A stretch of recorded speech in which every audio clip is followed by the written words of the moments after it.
स्वागत है आपका। और देश दिन भर में हमारे रिपोर्टर्स आपके शहर की हर जरूरी खबर लेकर तैयार हैं। हमारे साथ दिल्ली से है ब्रजेश तिवारी, जयपुर से भवानी सिंह हमारे साथ जुड़ रहे हैं, भोपाल से मनोज शर्मा और मुंबई से विवेक गुप्ता। तो सबसे पहले चलते हैं दिल्ली से, ब्रजेश तिवारी हमारे साथ जुड़ रहे हैं। दिल्ली की खबरों का रुख करते हैं। केंद्र सरकार ने आज विपक्ष के भारी विरोध के बावजूद लोकसभा में भूमि अधिग्रहण बिल पेश कर दिया। विपक्ष ने इसका कड़ा विरोध किया और चेतावनी देते हुए सदन से वॉकआउट कर लिया। कांग्रेस नेता आनंद शर्मा ने भूमि अधिग्रहण अध्यादेश को लेकर सवाल उठाते हुए सरकार पर मनमानी करने का आरोप लगाया। आनंद शर्मा ने मोदी सरकार पर आरोप लगाते हुए कहा कि सरकार पूंजीपतियों और प्राइवेट सेक्टर के लिए किसानों की जमीन लेना चाहती है। वहीं अध्यादेश पर बोलते हुए बीएसपी अध्यक्ष मायावती ने इसे उद्योगपतियों के लिए लाया गया अध्यादेश बताया। जेडीयू अध्यक्ष शरद यादव ने सरकार को घेरते हुए अध्यादेश को किसान विरोधी बताया। विपक्ष ने एकजुट होकर आरोप लगाया कि अध्यादेश लाने से पहले किसी भी दल से बात नहीं की गई। सरकार ने बिल पर पुनर्विचार करने की अपील की है। पूरा अध्यादेश किसानों के हित में नहीं है, बल्कि देश के कुछ मुट्ठी भर बड़े बड़े उद्योगपति और धन्ना सेठों के हित में है। इनने किसी से भी इन्हीं की पार्टी और हम लोगों ने एक कानून बनाया, 1 साल में वो जमीन पे भी नहीं आया और इन्होंने पूरी तरह से बदल के ऐसा बदला कि अंग्रेजों का कानून के पीछे छूट गया। चौतरफा विरोध के बावजूद केंद्र सरकार अपने भूमि अधिग्रहण बिल पर डटी रही। सरकार की ओर से पक्ष रखते हुए वित्त मंत्री अरुण जेटली ने कहा कि विरोध करने से पहले बिल पढ़ लें। अरुण जेटली ने विपक्ष से कहा कि उन्होंने अध्यादेश को ठीक से पढ़ा नहीं है, इसीलिए वो विरोध कर रहे हैं। वित्त मंत्री ने कहा कि जिस इंडस्ट्रियल कॉरिडोर की बात हो रही है उससे किसानों को फायदा होगा। जेटली ने कहा कि ज्यादा अध्यादेश उस वक्त लाए गए जब कांग्रेस की सरकार थी। वहीं बिल पर हंगामे के बाद प्रधानमंत्री मोदी ने पार्टी के सांसदों और नेताओं को भूमि अधिग्रहण कानून में किए गए बदलाव का पूरी दृढ़ता के साथ बचाव करने की सलाह दी है। पीएम ने कहा है कि जमीन अधिग्रहण बिल को लेकर सरकार बैकफुट पर नहीं आएगी। पीएम मोदी ने यह भी कहा कि कांग्रेस शासित राज्यों से भी इस पर सलाह ली गई थी। भूमि अधिग्रहण बिल के खिलाफ अन्ना हजारे का जंतर मंतर पर चल रहा 2 दिनों से आंदोलन आज खत्म हो गया। अन्ना ने तीखे तेवर दिखाते हुए कहा कि अगले 3 से 4 महीनों में एक बड़ा आंदोलन हो सकता है। अन्ना ने कहा है कि बिल पर सरकार की मंशा ठीक नहीं है। हमारा आंदोलन किसी पार्टी के खिलाफ नहीं है। पार्टी के लोग धरने में आ सकते हैं, लेकिन मंच पर आने की इजाजत नहीं होगी। अन्ना ने कहा कि अगर 4 महीने में न्याय नहीं मिला तो रामलीला मैदान में जेल भरो आंदोलन होगा। वहीं अन्ना के आंदोलन में दिल्ली के मुख्यमंत्री केजरीवाल भी शामिल हुए। केजरीवाल ने लोगों को संबोधित करते हुए भूमि अधिग्रहण कानून को धोखा बताया। उन्होंने कहा कि वो अन्ना को गुरु मानते हैं और वो उनके पिता समान है। पूरा कानून धोखा है और अन्ना हजारे जी को मैं ये कहना चाहता हूँ, मैं उन्हें हमेशा अपना गुरु मानता हूँ, पिता समान मानता हूँ और मैं ये कहना चाहता हूँ कि अन्ना जी हम आपके साथ हैं। आम आदमी पार्टी के विधायक ऋतुराज जुए के अड्डों को बंद कराने के लिए खुद कैमरा लेकर निकल गए। उनका आरोप है कि पुलिस को कई बार शिकायत की गई, लेकिन पुलिस कोई कार्रवाई नहीं करती है। आम आदमी पार्टी विधायक ऋतुराज का आरोप है कि उनके विधानसभा इलाके में जुए के करीब 30 अड्डे चल रहे हैं। बताया जा रहा है कि विधायक ऋतुराज को किराड़ी की फर्जी मोबाइल की दुकान में जुआ चलने की सूचना मिली थी, जिसके बाद वो अपने समर्थकों सहित कैमरा लेकर अड्डे पर पहुंच गए। सूचना मिलने पर पुलिस भी वहां पहुंच गई। विधायक की पुलिस से गहमा गहमी भी हुई। ऋतुराज ने आरोप लगाया कि पुलिस की मिलीभगत से जुआरी भागने में कामयाब रहे। विधायक ने पूरी घटना की वीडियो रिकॉर्डिंग भी की। इस बात को लेकर किराड़ी में देर रात तक जमकर हंगामा हुआ। ऋतुराज ने कहा कि कोई भी आ जाए वो जुए के अड्डे नहीं चलने देंगे और उनके कार्यकर्ता जुए के अड्डों का स्टिंग ऑपरेशन कर रहे हैं, जिसे पुलिस कमिश्नर और डीसीपी को सौंप दिया जाएगा। इसके लिए मैं कमिश्नर से भी मिलूंगा, डीसीपी से भी मिलूंगा और थाना कमेटी की मीटिंग भी बुलाऊंगा और जरूरत पड़ी तो मीडिया की प्रेस कॉन्फ्रेंस बुला करके सारे के सारे हमारे बंदे स्टिंग ऑपरेशंस कर रहे हैं अभी सारे के सारे जुए खाने पे, सारे के सारे स्टिंग ऑपरेशंस प्रोड्यूस करेंगे। पर्यावरणविद और नोबेल पुरस्कार विजेता आर.के. पचौरी ने अपने पद से इस्तीफा दे दिया। उन पर एक महिला ने यौन शोषण का आरोप लगाया है। आईपीसीसी के चेयरमैन आर.के. पचौरी ने अपने पद से इस्तीफा दे दिया है। पचौरी पर संस्थान में ही काम करने वाली एक महिला साथी ने 18 फरवरी को मुकदमा दर्ज कराया था। पीड़ित ने पचौरी पर ईमेल और व्हाट्सएप के जरिए आपत्तिजनक मैसेज भेजने का आरोप लगाया था। पचौरी पर छेड़छाड़ संबंधी धाराओं के तहत मुकदमा दर्ज किया गया था। इससे पहले दिल्ली की एक अदालत ने 26 फरवरी तक पचौरी की गिरफ्तारी पर रोक लगाई थी। पचौरी ने खराब सेहत का हवाला देते हुए कोर्ट में अग्रिम जमानत याचिका दायर की थी। उत्तर प्रदेश की खबरों के लिए चलते हैं अपने सहयोगी इमरान के पास।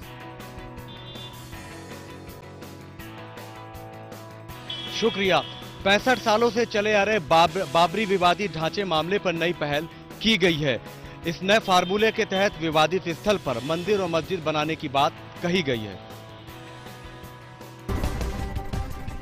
मुसलमानों की तरफ से सबसे बुजुर्ग वादी हाशिम अंसारी और अखाड़ा परिषद के मुखिया महंत ज्ञानदास ने सोमवार को एक प्रस्ताव पर चर्चा करने के लिए हनुमानगढ़ी में मुलाकात की।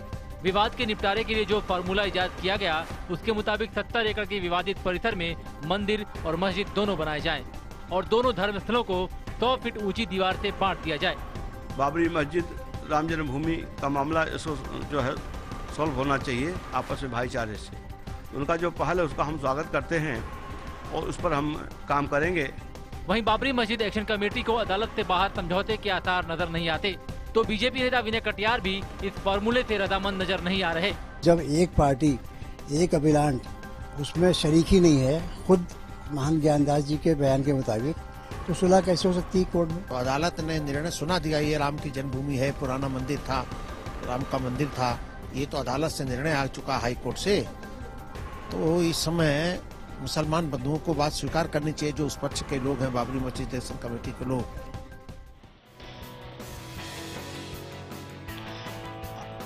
अपनी बहन और गुमशुदा मां की तलाश में बदायूं का एक बेटा और बाप पिछले 25 दिन से दर दर की ठोकरें खा रहे हैं, लेकिन अभी तक उनका कोई सुराग नहीं मिल पाया है। शहर कोतवाली क्षेत्र के मीराजी चौकी का रहने वाला शुभम अपने पिता के साथ अपनी गुमशुदा मां और बहन की तलाश में बीते 25 दिन से दर दर भटक रहा है, लेकिन दोनों का सुराग नहीं लग पा रहा है। दरअसल शुभम की मां रेणु शर्मा और उनकी बेटी आयुषी 1 फरवरी को बरेली में अपनी मौसी के घर से बदायूं के लिए चली थी। शुभम के पिता के मुताबिक उनके पास बदायूं रोडवेज के किसी पीसीओ से फोन भी आया कि वो दोनों बदायूं पहुंच गए हैं, लेकिन जब वो रोडवेज पर दोनों को लेने गए तो वहां कोई नहीं था। शुभम और उसके पिता ने 4 फरवरी को सिविल लाइन थाने में गुमशुदगी की तहरीर भी दी, लेकिन पुलिस ने गुमशुदगी का मामला दर्ज तो कर लिया, मगर अब तक वो खाली हाथ है। बरेली से आ रही थी और यहाँ पे आई थी, 8:30 बजे फ़ोन किया था, हम देखने गए थे। देखने के बाद थोड़ी देर वहाँ इंतज़ार किया, वहाँ नहीं मिले। फिर उसके बाद में हम घूमते घूमते फिर पहुँचे, तो हमने फिर फ़ोन किया बरेली के लिए कि अभी नहीं आई हैं, तो उन्होंने कहा था आती होंगी। इस संबंध में गुमशुदगी दर्ज करके विवेचना की जा रही है और इनके जो संबंधित लोग हैं जिन पर इनको शक है, इलेक्ट्रॉनिक सर्विलेंस की मदद भी ली जा रही है और इनकी तलाश की जा रही है। अब बिहार की खबरों के लिए चलते अपने संवाददाता भवानी जी के पास। दरभंगा में बेहोशी के हालात में मिली एक लड़की के पास से पुलिस को धमकी भरा खत मिला है। इस पत्र में लिखा है कि अगर लड़कियां जींस पहनना बंद नहीं करेगी तो उन्हें सड़क पर नंगा फेंक दिया जाएगा। जीन्स पहनने को लेकर मिले धमकी भरे खत से दरभंगा पुलिस सख्ते में है।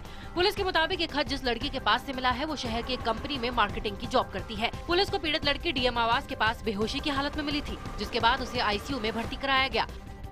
पुलिस के मुताबिक राजकुमार नाम के किसी शख्स ने 3 पन्नों का ये धमकी पत्र लिखा है। खत में लड़कियों को जीन्स के बजाय साड़ी पहनने की चेतावनी दी गई है। हमने यही देखा कि ये लड़की उधर से आ रही थी, अचानक गिर पड़ी तो हम लोग देखे कि मैंने बेहोश अवस्था में थी, तो हम लोग पुलिस को सूचना दी है। अभी लड़की को होश नहीं आया है, उसको डीएमसीएच में उसका इलाज चल रहा है। होश आने के बाद हम लोग मामले को क्लियर कर पाएंगे, उसका बयान लेके। अब महाराष्ट्र की खबरों के लिए चलते हैं मेरे सहयोगी विवेक गुप्ता के पास। महाराष्ट्र के सीपीआई वरिष्ठ नेता गोविंद फंसारा की हत्या के मामले में पुलिस ने अभी तक एक भी आरोपी गिरफ्तार नहीं कर पाई है। अब पुलिस इस मामले में साइबर सेल की मदद ले रही है। सीपीआई नेता पानसरे की हत्या की गुत्थी अब तक सुलझ नहीं पाई है। पुलिस ने इस मामले में साइबर सेल की मदद ली है। पुलिस गोविंद पानसरे के उन भाषणों की जांच में जुटी है जिन्हें सोशल वेबसाइटों पर अपलोड किया गया है। पुलिस के मुताबिक पानसरे के भाषणों के जरिए वो हत्यारों तक पहुंच सकती है। सोशल वेबसाइट पर पानसरे के विचारों को नहीं मानने वाले लोगों की प्रतिक्रिया से पुलिस उनके हत्यारों तक पहुंच सकती है। पुलिस को कोल्हापुर से कुछ दूरी पर 2 मोटरसाइकिलें भी मिली हैं। वहीं पानसरे की हत्या से कुछ दिन पहले उनकी एक सभा में उनका विरोध भी किया गया था। अब पुलिस इन सब सुरागों को जोड़कर हत्यारों तक पहुंचने की कोशिश कर रही है। मुंबई के पौष इलाके जुहू में एक 50 साल की महिला की हत्या कर दी गई। हत्या के बाद से नौकर फरार है। पुलिस अब नौकर की तलाश कर रही है। गुरुकृपा में रहने वाले एक बड़े कारोबारी की पत्नी मनौती पारेख का शव घर के बाथरूम में पड़ा मिला था। महिला अपने पति और बेटे के साथ रहती थी, लेकिन हत्या के वक्त घर पर अकेली थी। वारदात के वक्त केवल घर का नौकर दिलीप उसके साथ था और वो नदारत था।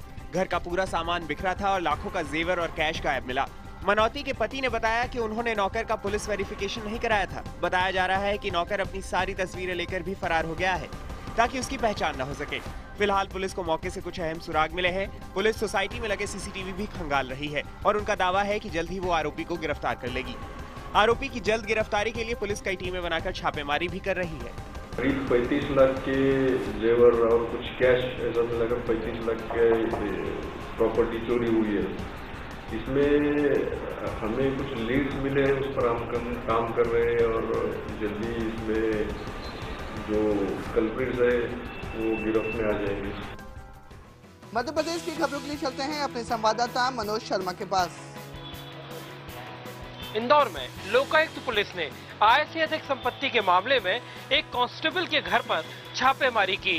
अब तक की कार्रवाई में लोकायुक्त पुलिस को 3 करोड़ से ज्यादा की संपत्ति मिली है। मंगलवार सुबह इंदौर के सुदामा नगर में कांस्टेबल रामचंद्र जायसवाल के घर अचानक लोकायुक्त पुलिस ने दबिश दी। आय से अधिक संपत्ति के आरोप में घिरे जायसवाल के 4 ठिकानों पर पुलिस ने कार्रवाई की। इस दौरान जायसवाल के पास 3 करोड़ से अधिक की संपत्ति से जुड़े दस्तावेज बरामद हुए हैं। पुलिस के मुताबिक जायसवाल के पास इंदौर में 4 घर, 1 होटल, शराब की कई दुकानों में हिस्सेदारी के अलावा 3 कार, 4 बाइक और 45 से ज्यादा बैंक खाते मिले हैं। भर्ती घोटाले में सीबीआई ने सागर केंद्रीय विश्वविद्यालय के पूर्व कुलपति को गिरफ्तार किया है। कुलपति पर अपनी नियुक्ति के दौरान फर्जी नियुक्तियां करने का आरोप है। भर्ती घोटाले में सीबीआई ने एनसी गजभिये के खिलाफ 6 रेगुलर केस दर्ज किए हैं। साथ ही एक और मामले में भी उनके खिलाफ जांच जारी है। बताया जा रहा है कि वो कई बार बुलाने के बाद भी सीबीआई के पास पूछताछ के लिए नहीं पहुंचे, जिसके बाद सीबीआई ने उन्हें गिरफ्तार कर लिया।